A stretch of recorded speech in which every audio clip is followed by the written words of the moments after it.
नहीं चलेगा, नहीं चलेगा, नहीं चलेगा, नहीं चलेगा, नहीं चलेगा, नहीं चलेगा। होश में हो, होश में आओ, होश में आओ। भारत सरकार होश में आओ।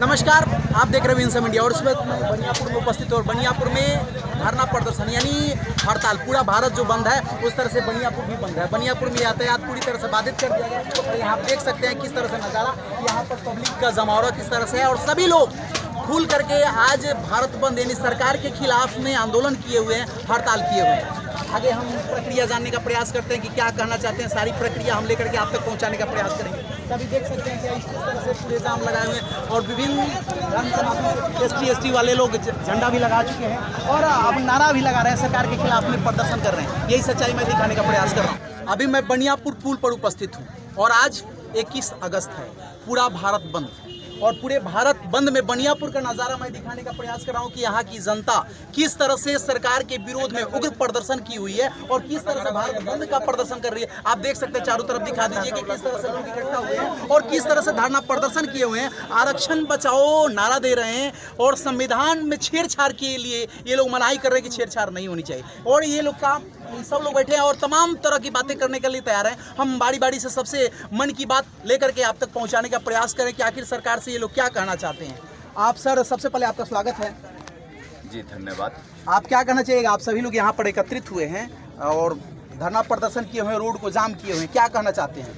हमारी ये पहले से अल्टीमेटम है सरकार को जी कि हम 21 अगस्त को भारत बंद का आह्वान करते हैं। जी। हमारी जितनी भी बहुजन पार्टियां हैं, दलित सामाजिक पार्टियां हैं, दलित समाज के संगठन हैं, ये सारे हम पहले से अल्टीमेटम दिए हुए हैं, सरकार को दिए हुए हैं कि मैं 21 तारीख को जो सुप्रीम कोर्ट का फैसला आया हुआ है कि आरक्षण जो दलित का है उसमें कोटा में कोटा यानी कि क्रीमिलियर लगाया जाएगा।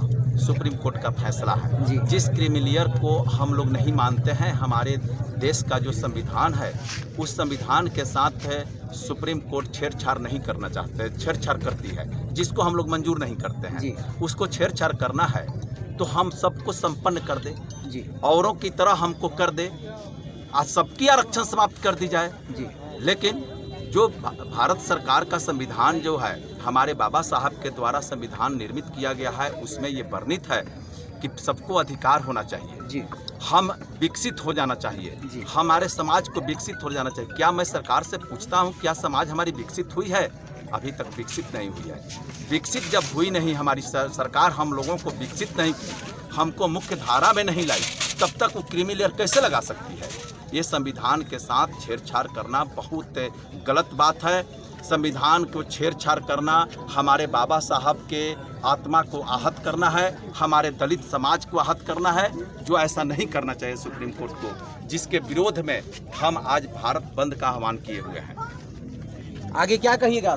सरकार से क्या कहना चाहते हैं? सरकार से हम कहेंगे कि सरकार एक एजेंडा लाकर जिस तरह मेरा संवैधानिक अधिकार है वो अधिकार हमको मिलता रहे, हमारे दलित समाज को, हमारे मिनोरिटी को जो अधिकार मिला हुआ है संवैधानिक तौर पर वो हमको मिलता रहे, उसके साथ कोई छेड़छाड़ कतई बर्दाश्त हम लोग नहीं करेंगे। देखिए, हम लोग सरकार से चाहेंगे जी। कि सरकार सर्वे कराए, पूरा ऑल इंडिया में कराए जी, जी। और किस जाति की कितनी संख्या है उसके आधार पर आरक्षण सुनिश्चित कर दे। जी, जी। क्योंकि हम लोग देखते हैं हमारे यहाँ जो इतनी तिलतिलाती धूप में बनियापुर के कोने कोने से आए हमारे नौजवान साथी हैं, माताएं बहनें हैं, उन्होंने इसलिए आया है कि हमारे आरक्षण पर चोट किया जा रहा है, एक दूसरे तरीका से चोर के रास्ते से हमारे आरक्षण को ख़त्म किया जा रहा है। मैंने एक एग्जाम दिया था टीचर के लिए जिसमें 250 नंबर का था, उसमें मैंने 194 नंबर पाया, उसके बाद भी मेरा एडमिशन नहीं हो पाया, कारण कि बैकलॉग करके ख़त्म कर दिया गया। हम अति पिछड़ा जाति से आते हैं, अति पिछड़े की कम से कम सैकड़ों सीटें इस सारण जिला में समाप्त कर दी गई। ये राजनीतिक तौर पर सरकार कर क्या रही है कि कैसे अति पिछड़ा दलित माइनॉरिटी को बैक में ढकेला जाए, इसके लिए भिन्न भिन्न तरीके से तरीके अपना रही है। मैं ये चाह रहा हूँ कि बिहार में ही नहीं पूरे देश में जनसंख्या की गिनती करा ली जाए, कौन उसका आर्थिक स्थिति क्या है पूरा देश में, उसके अनुसार से लागू किया जाए। ये क्रीमी लेयर क्या है? क्रीमी लेयर एक दूसरे तरह से है कि किसी को आरक्षण से वंचित कर देना है, उसको जो है उसकी इनकम ज़्यादा दिखा देना है कि आप इतना कपड़े कैसे साफ पहनते हैं, भोजन कहाँ से करते हैं, इसलिए आपकी इनकम ज़्यादा है, इसे आप क्रीमी लेयर के अंतर्गत आ गए, इससे आपको लाभ नहीं मिलेगा। इसलिए हम लोग सरकार से चाहेंगे कि आरक्षण हम लोगों का जो है इसलिए नहीं है कि गरीब गरीब रहे और धनी धनी रहे। हमारे देश में अगर 100 रोटियां हैं तो 90 रोटियां सवर्णों के पास है। 10 रोटी में जो है 90% लोग गुजारा करते हैं, उनकी पेट नहीं भरती है। रोजी रोटी का मतलब है रोजगार से। हमारे SC ST माइनॉरिटी, अति पिछड़ा दलित समाज के लोग जो हैं बहुत पिछड़े हुए हैं। आज देख लीजिए किसी भी विभाग में बड़े बड़े पद पे नहीं है। तो हम लोग चाहेंगे कि अगर सरकार अगर ऐसा करती है तो पूरा देश में आर्थिक जनगणना कराए कि इनकी क्या आर्थिक स्थिति है। उसके आरक्षण जो है सबों को बराबर करने के लिए है, जिसकी आर्थिक स्थिति या सामाजिक स्थिति खराब है उसको बराबर करने के लिए आरक्षण लाया गया है। आरक्षण आप खत्म कर सकते हैं, लेकिन पूरा देश की गणना कराइए, सबको जिसको अधिकार है उसको दीजिए। चलिए देखिए, इनका भी कहना जायज़ है कि आरक्षण की जहाँ तक बात है, आरक्षण आर्थिक स्थिति के अनुकूल होनी चाहिए, परंतु पूरे देश की गणना की जाए। प्रत्येक देश, पूरे देश में लोग किस स्थिति में हैं, उनकी खैरियत को जानिए, उनकी स्थिति को जानिए कि उनका सामाजिक दृष्टिकोण से वो किस नज़र से दिखे जाते हैं, उनकी औकात किस तरह से, और सारी दृष्टि पर नज़र डालने के बाद में अब आगे आरक्षण की बात की जाए। अब आगे ये लोग भी हैं, इन लोगों से भी प्रतिक्रिया लेने का प्रयास करें। ये क्या कहना चाहते हैं, क्या कहिएगा सर? माननीय सर्वोच्च न्यायालय द्वारा जो फैसला हुआ है वो हम लोगों के पक्ष में नहीं है जी, क्योंकि पूरा सर्वे कराकर देखना चाहिए कि कई % लोग विकसित हुए जी। आज भी अभी कुछ ही दिन से लोग जगे हुए हैं और विकसित होना शुरू हुए हैं। तो इस मतलब एथी में इनको देखना चाहिए कि मतलब सर्वे करा कर कि क्या ये लोग उस लायक हो गए। अभी तो कुछ लोग उठकर खड़े भी नहीं हुए हैं। तब तक ये सब, इसका मतलब हम लोगों को कोई ज्ञान नहीं है, हम लोगों को खुद ज्ञान है कि इधर बांटकर और फिर दूसरा नीचे ले जाना लोग चाह रहे हैं। तो ऐसा नहीं होगा। राजा का काम है सबको बराबर देखना। बिल्कुल सर, सबको बराबर देखना है। तो जो सुप्रीम कोर्ट का डिसीजन है, इस पर आप क्या कहना चाहते हैं? मतलब सरकार से आप नाराज है कि कोर्ट से नाराज है? नहीं, हमको तो मान लें कि अभी कोर्ट दिया है तो हम कोर्ट से नाराज हैं, क्योंकि हमको कोर्ट से अभी हमको इंसाफ नहीं मिला। इंसान तो सोचता है कि हमारा कोर्ट है, हमको कोर्ट से इंसाफ मिलेगा, लेकिन कोर्ट ऐसा काम करेगा तो थोड़ा हम लोगों को सोचने के वाला विषय है, आहत होगा। इसलिए हम सरकार से निवेदन करेंगे कि इनको अपना जो सिस्टम है संवैधानिक, उसका प्रक्रिया को पूरा करते हुए इसको वापस किया जाए और अनुच्छेद 9 में इसको कर और फिक्स किया जाए। आप क्या कहिएगा सर? देखिए, जो सुप्रीम कोर्ट का आदेश है, यह आदेश पहले आर्थिक जनगणना की जरूरत है। आर्थिक जनगणना करके और सामाजिक समतामूलक समाज की स्थापना करके और क्रीमी लेयर या किसी तरह का आरक्षण लगाए हम लोग। मगर जब तक आर्थिक सर्वे नहीं होता है तो क्रीमी लेयर कतई हम लोग बर्दाश्त नहीं करेंगे। इसलिए कि क्रीमी लेयर जो हमारा समाज SC ST आज नहीं है, इसलिए क्रीमी लेयर का जो फैसला सुप्रीम कोर्ट ने दिया है यह हम लोगों के नॉलेज में हम लोग देखने से गलत है। इसलिए हम आग्रह करते हैं भारत सरकार से, भारत सरकार अपने विधेयक ला करके और इस सुप्रीम कोर्ट के फैसला को वापस कराए और 9वीं सूची में जोड़ने का काम करे, जिसके बदौलत सुरक्षित आरक्षण हो जाए। जब हमारा समाज जग जाएगा, भारत का आर्थिक जनगणना हो जाएगा तो अपना क्रीमी लेयर लगा सकता है। मगर अभी आर्थिक जनगणना नहीं हुआ और हमको चिन्हित नहीं किए कि हमारे लेवल क्या है और हम पर आप क्रीमी लेयर थाप रहे हैं, तो कतई बर्दाश्त नहीं। अच्छा, ये जो लोग आप लोग जाम किए हुए हैं, मतलब भारत बंद के आह्वान में आप भारत बनियापुर को जाम किए हुए हैं, कब तक ये चलेगा? ये हम लोग 1 बजे तक का अल्टीमेटम है। 1 बजे तक हम लोगों का यहाँ धरना प्रदर्शन रहेगा। उसके बाद हम लोग इस एनएच को मुक्त कर दें। अच्छा, एक बात और जानना चाहते हैं, चूँकि देखिए जहाँ पर आप लोग बैठे हैं इसके बाजू में हॉस्पिटल, तो थाना और ब्लॉक तो इधर है, लेकिन थाना ब्लॉक से कोई मायने नहीं रखता, लेकिन हॉस्पिटल से मायने रखता है, क्योंकि जीवन से संबंधित बातें होती है। तो यहाँ पर हॉस्पिटल में लोग जाने आने में तो उनको काफ़ी असुविधा होती होगी। एम्बुलेंस सुविधा हम लोग दे दिए हैं जी। दवा की सुविधा हम लोग दे दिए हैं। जिसको एम्बुलेंस जाना है, एम्बुलेंस में रोगी को इलाज कराना है, उसकी फ्री व्यवस्था हमारे लोग कर रहे हैं। हम अपने पूर्व के चिट्ठी में, पत्र में लिख दिए हैं कि एम्बुलेंस सेवा को मुक्त किया जाएगा, इससे अग्निशामक को मुक्त किया जाएगा, इससे किसी को दवा लेकर लाने जाना होगा उसको हम लोग मुक्त उसके लिए चालू है। उसके लिए मेरा यातायात चालू है। मेरे लोग हैं सब जगह, वो पासिंग दे रहे हैं गाड़ी को। देखिए ये भी सही बात है, चूँकि देखिए जीवन से संबंधित है, अपनी हक की तो मांग करनी चाहिए, परंतु ये लोग भी अच्छा कर रहे हैं कि मतलब जो लोग जरूरी है, जो जिनको डॉक्टर के पास दिखाना है या पुर्जा लेकर के दवा लेना है, उन लोगों को जाने में कोई किसी प्रकार की असुविधा नहीं। इन लोगों के आदमी अनिवार्य सेवाएं मेरे यहाँ दी जा रही है जी, अनिवार्य सेवाएं हमारे यहाँ दी जा रही है।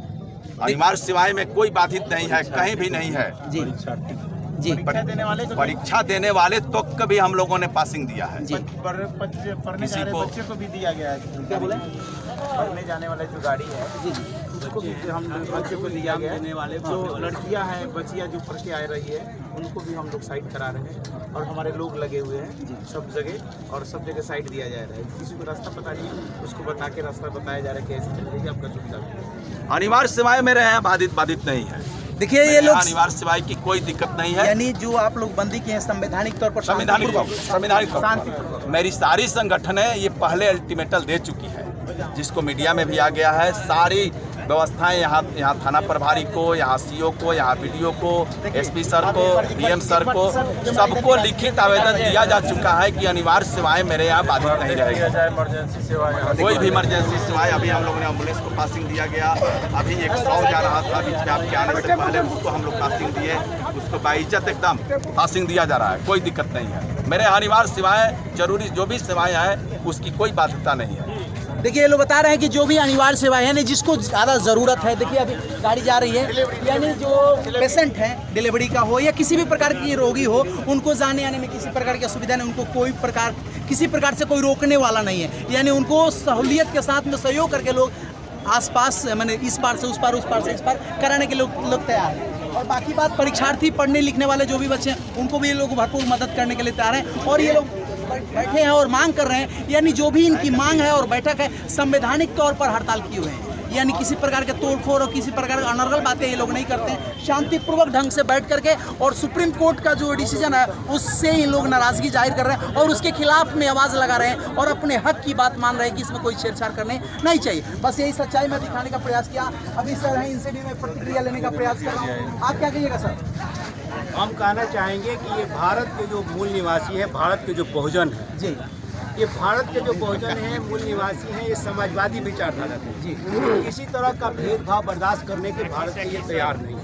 ये कहीं भी भेदभाव होता है, चाहे जाति आधार पर हो, चाहे आरक्षण के आधार पर हो, चाहे भूमि के आधार पर हो, इस तरह के जो है कि भेदभाव को ये भारत की पूरी जनता बर्दाश्त करने के लिए तैयार नहीं है। मेन मुद्दा है कि ये तो भारत में जो सुप्रीम कोर्ट ने जो आदेश दिया कि क्रीमी लेयर SC/ST में लागू है, लागू किया जा रहा है, वर्गीकरण किया है, कोटा में कोटा किया है, तो विशेषकर इसको लेकर के विरोध मार्च या पूरा भारत बंद है।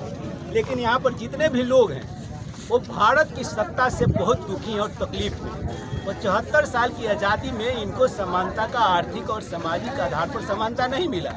इनको जो है भूमि से विहीन रखा गया है, अर्थ से विहीन रखा गया है। इनका ये कहना है कि नहीं, भारत की आज़ादी के 75 साल के बाद में भारत की जितनी भी भूमि है, भारत की जितनी भी जनता में, उसको बराबर में भाग में बांट दीजिए। भूमि का विवाद खत्म हो और कोई भूमि ही नहीं रहे। एक घर बनाने के लिए सरकार से याचना करना पड़ता है कि 3 डिसमिल 5 डिसमिल जमीन।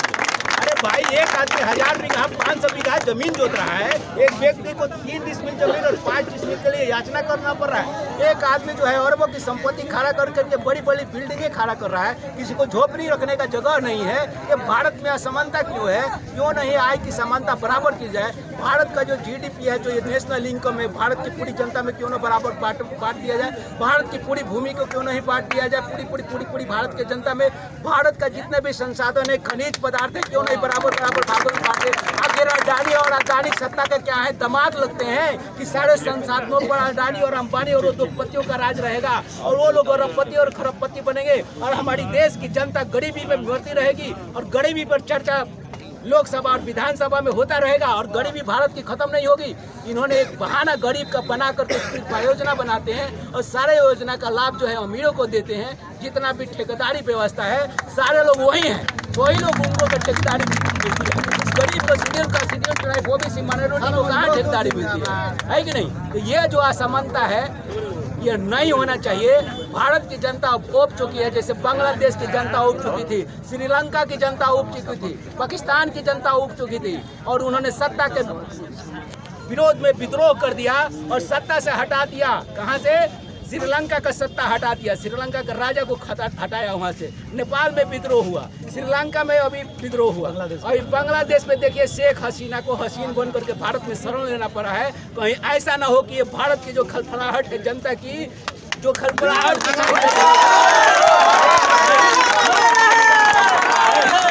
ऐसा ना हो मोदी सरकार को महंगा पड़ जाए। अगर नहीं चलते हैं इस आंदोलन से पूरा भारत बंद है। ये बनियापुर में आप खड़े हैं, बिहार का बनियापुर सारण जिले का क्षेत्र है ये, और यहाँ पर हजारों की भीड़ दिखाई दे रही है। अंदाजा लगा सकते हैं कि इस देश में करोड़ों की जनता आज रोड पर होगी। ये सत्ता से विरोध का खलबलाहट है। ये सत्ता के ठेकेदारों को समझ जाना चाहिए कि वो सुधर जाएं। अगर नहीं सुधरेंगे तो शेख हसीना का जो बांग्लादेश में हाल हुआ था वही भारत में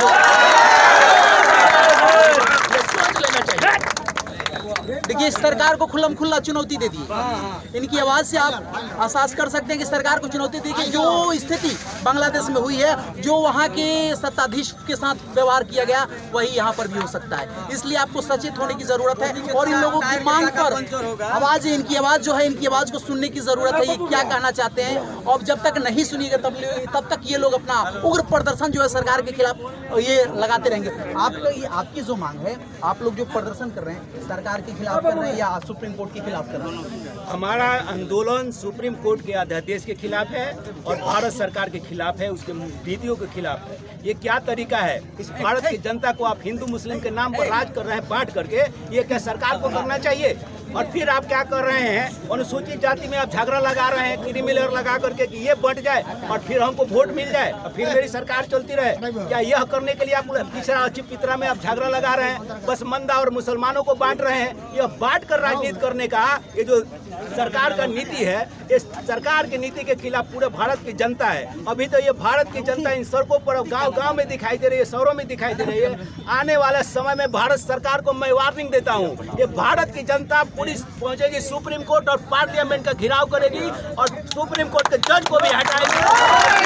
प्रधानमंत्री और अमित शाह को अपना बोरिया बिस्तर बांध करके हवाई जहाज शेख हसीना की तरह प्लेन पकड़ करके कहीं से लेना पड़ेगा। ऐसा हो जाएगा, मैं बताता हूँ। इसलिए यह वार्निंग है भारत सरकार को। इस देख ले आज के आंदोलन को, भारत बंद के आंदोलन को, सुधार जाए, अपने नीतियों को सुधार ले, अपने नियत को सुधार ले। ये भारत में हिंदू मुसलमान के झगड़े अब नहीं चलेंगे। ये बर्दाश्त करने का लिए कोई यहाँ पर तैयार नहीं है। सवर्णों से झगड़ा दलितों को लगाते हैं, दलितों का झगड़ा अति पिछड़ा और पिछड़ा से लगा कर ये राज कर रहे हैं। ये राज नहीं चलेगा। ये सारे भारत की जनता अब एक हो गई है। न कोई सवर्ण है, न अति पिछड़ा है, न पिछड़ा है, न मुसलमान है। सारे भारतीय हैं, हम भारतीय सब एक हैं और मिलकर आंदोलन करेंगे और सत्ता से मोदी को और नरेंद्र मोदी के साथ सुप्रीम कोर्ट के जज को भी हटाएंगे अगर नहीं सुधरेंगे। अंग्रेज जिस वक्त भारत में आए थे तो उनका भी यही रूल था कि फूट डालो शासन करो। डिवाइड एंड रूल का जो फंडा है, उस फंडा के तहत आज भी राजनीति की जाती है। और ये लोग जो भारत की जनता है, इस बात को, इस तथ्य को समझ गए हैं कि जिस तरह से आप बांट करके विभिन्न धर्म में, विभिन्न मज़हब में, विभिन्न जाति में बांट करके जो हुकूमत करते हैं, वो हुकूमत करने का सिलसिला अब नहीं चलेगा। अब हम आपकी राज की बात को समझ गए हैं। अब आगे चल करके इस तथ्य को सफाया करने का प्रयास करेंगे। अगर आप मेरी आवाज़ को नहीं सुन रहे, तब तक हम लोग उग्र प्रदर्शन करते रहेंगे और सरकार के खिलाफ और सुप्रीम कोर्ट के खिलाफ, दोनों के खिलाफ ही लोग प्रदर्शन किए। यही सच्चाई में दिखाने का प्रयास किया। ये बनियापुर की स्थिति है। बनियापुर के साथ में पूरे भारत में आज 21 अगस्त के दिन में पूरा भारत बंद है और बनियापुर के ही नहीं पूरे भारत में इस तरह से प्रदर्शन हो रहा है। आप विभिन्न तरह के विभिन्न चैनलों के माध्यम से, विभिन्न मीडिया के माध्यम से आप इस हकीकत से रूबरू होते रहेंगे और सच्चाई से आप वाकिफ होते रहेंगे किस तरह से जनता क्या कह रही है, सरकार और सुप्रीम कोर्ट के खिलाफ क्या कर रही है। बस यही सच्चाई में दिखाने का प्रयास किया। आप देख रहे हो विंसम इंडिया। कमेंट में अपनी प्रतिक्रिया जरूर दीजिएगा। जय हिंद, जय भारत, धन्यवाद।